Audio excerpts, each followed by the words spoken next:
Hello friends, ओम श्री गणेशाय नमः। आप सभी का स्वागत है आपके अपने यूट्यूब चैनल पर। फ्रेंड्स, आज हम आपको इस वीडियो में बताने जा रहे हैं साल 2024 की कूर्म जयंती का शुभ मुहूर्त, पूजा विधि, व्रत कथा और महत्व के बारे में। फ्रेंड्स, वीडियो शुरू करने से पहले आपसे रिक्वेस्ट है, अगर आप हमारे चैनल पर नए हैं और आपने अभी तक चैनल को सब्सक्राइब नहीं किया है तो प्लीज़ सब्सक्राइब कीजिएगा चैनल को, साथ ही प्रेस कीजिएगा बेल आइकन को, जिससे नए वीडियोस से रिलेटेड नोटिफिकेशन आपको तुरंत प्राप्त हो सके।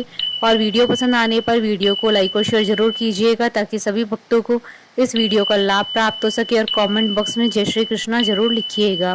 कूर्म जयंती भगवान विष्णु की कूर्मा अवतार से संबंधित है। कूर्म जयंती वैशाख शुक्ल पूर्णिमा को पड़ती है। साल 2024 में कूर्म जयंती का पर्व 23 मई 2024 गुरुवार के दिन है।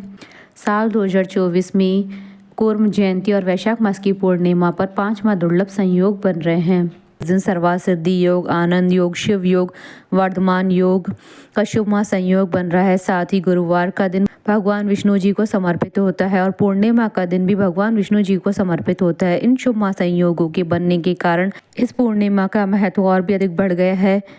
इन दुर्लभ माह संयोगों में दान, जप, तप या किसी भी कार्यों को करने से अष्ट सिद्धि और नव निधियों की प्राप्ति होगी और उस कार्य का कई गुना अधिक फल प्राप्त होगा। शास्त्रों में भगवान विष्णु की कूर्म अवतार को कच्छप अवतार के रूप में उल्लेखित किया गया है। जिन भक्तों के द्वारा भगवान विष्णु के मंदिरों को बड़ी श्रद्धा के साथ सजाया जाता है और पूजा अर्चना की जाती है। इस दिन भगवान विष्णु जी की पूजा करने से भक्तों को मनचाहा वरदान प्राप्त होता है। इस दिन भगवान विष्णु ने कूर्म रूप धारण कर भक्तों का उद्धार किया, तभी से इस दिन को कूर्म जयंती के रूप में मनाया जाता है। सनातन धर्म में कूर्म जयंती का बहुत अधिक महत्व है।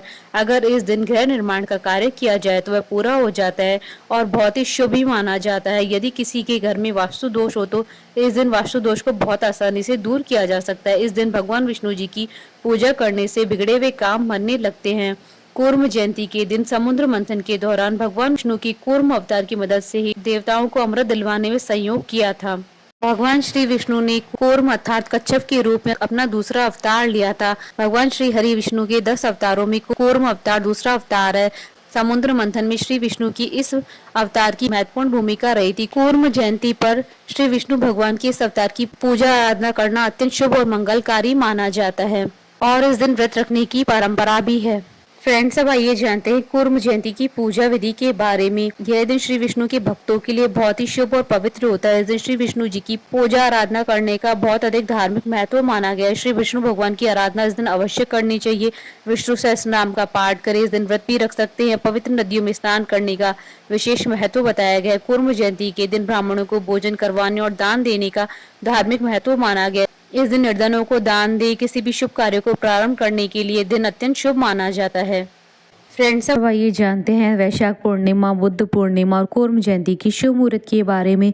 हिंदू पंचांग के अनुसार साल 2024 में वैशाख पूर्णिमा 23 मई 2024 गुरुवार के दिन है। वैशाख शुक्ल पूर्णिमा तिथि प्रारंभ होगी 22 मई 2024 को शाम 6:47 पर और वैशाख शुक्ल पूर्णिमा तिथि का समापन होगा 23 मई 2024 को शाम 7:22 पर।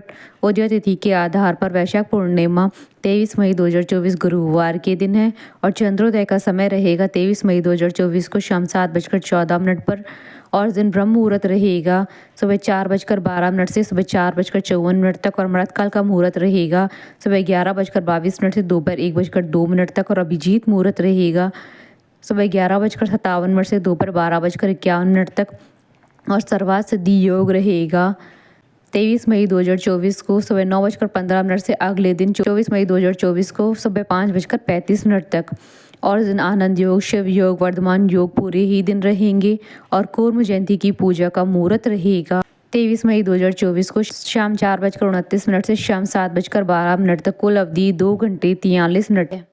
फ्रेंड्स, अब आइए जानते हैं कूर्म जयंती की कथा के बारे में। एक समय जब देवताओं को अपनी शक्ति पर अत्यधिक अहंकार हो गया था, तब उन्होंने ऋषि दुर्वासा का अपमान किया था। इसी से क्रुद्ध होकर ऋषि दुर्वासा ने देवताओं को श्रीहीन होने का श्राप दे दिया था। इसके पश्चात देवताओं की शक्ति दानवों के समक्ष कम हो गई, जिस कारण दानवों के राजा बलि ने देवराज इंद्र को पराजित कर दिया।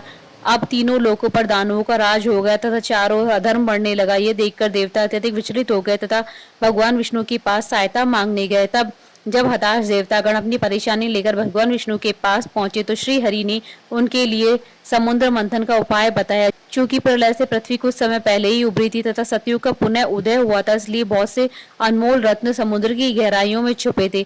चूंकि समुद्र मंथन को मथने का कार्य न देवता अकेले कर सकते थे, ना ही दानव, इसलिए भगवान विष्णु ने इस कार्य को करने के लिए दानवों के साथ मिलकर समुद्र मंथन करने तथा उसमें से बहुमूल्य रत्न पाने को कहा। साथ ही भगवान विष्णु ने देवताओं को बताया कि इसमें से अमृत भी निकलेगा, जिससे देवता अमर हो जाएंगे। अमृत को पीने से देवताओं की शक्ति दानवों से अत्यधिक बढ़ जाएगी तथा उन्हें अपना राज सिंहासन पुनः प्राप्त होगा।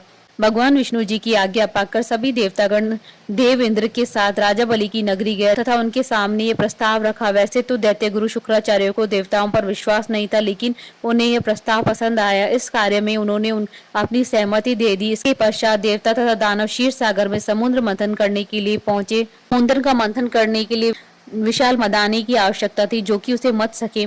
इसके लिए भगवान विष्णु ने अपने सुदर्शन चक्र की सहायता से मंदार पर्वत को काटकर समुद्र में रख दिया। इस पर्वत की सहायता से देव और दानव समुद्र को मथने का कार्य कर सकते थे। अब उन्हें इस पर्वत को घुमाने के लिए एक मजबूत रस्सी की आवश्यकता थी। इसके लिए भगवान विष्णु ने स्वयं अपना वासुकी नाग दिया।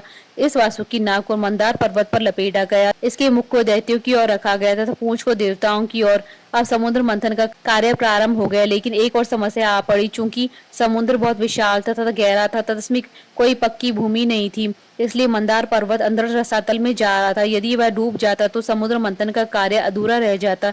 यह देखकर भगवान विष्णु स्वयं देव और दानवों की सहायता करने के लिए अपना द्वितीय अवतार लेकर आए। इसके लिए उन्होंने कछुए का अवतार धारण किया। कछुए का अवतार लिया तथा मंदार पर्वत का भार अपनी पीठ पर उठाया। चूंकि कछुए की पीठ ठोस होती है, इसलिए मंदार पर्वत उस पर टिक गया।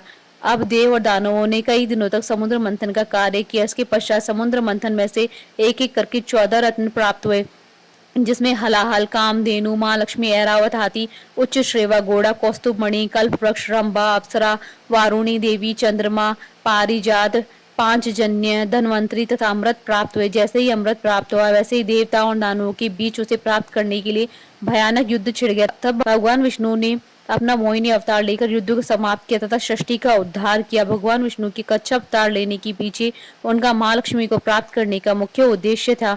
इसके अलावा महाप्रलय के पश्चात जो बहुमूल्य रत्न तथा औषधियां समुद्र की गहराई में चली गई थी, उन्हें प्राप्त करना भी आवश्यक था, क्योंकि उसी के द्वारा ही सृष्टि का कल्याण संभव था। इसके अलावा किसी भी प्रकार की बुराई अर्थात दैत्यों का उपयोग अच्छाई के कार्य के लिए किया जा सके, यह भी दिखाना भी इस अवतार की विशेषता थी। बोलिए भगवान विष्णु जी की जय, सनातन धर्म की जय। हमारे साथ इस वीडियो में अंत तक बने रहने के लिए आपका धन्यवाद। ओम श्री गणेशाय नमः। जय श्री कृष्णा।